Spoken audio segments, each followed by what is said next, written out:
Oi pessoal, a prova de hoje é fogueira de varetas. Nesta prova, você irá utilizar somente as varetas, com um total de 31 varetas, tá? Então, vamos começar.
Bem, gente, e você irá finalizar colocando 4 varetas por dentro da fogueira, tá?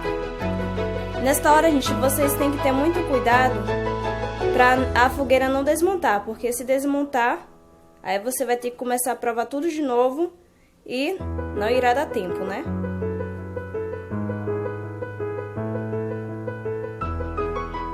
Bom, gente, este é o resultado final da fogueira de varetas. Espero que vocês tenham gostado. Um grande beijo e tchau!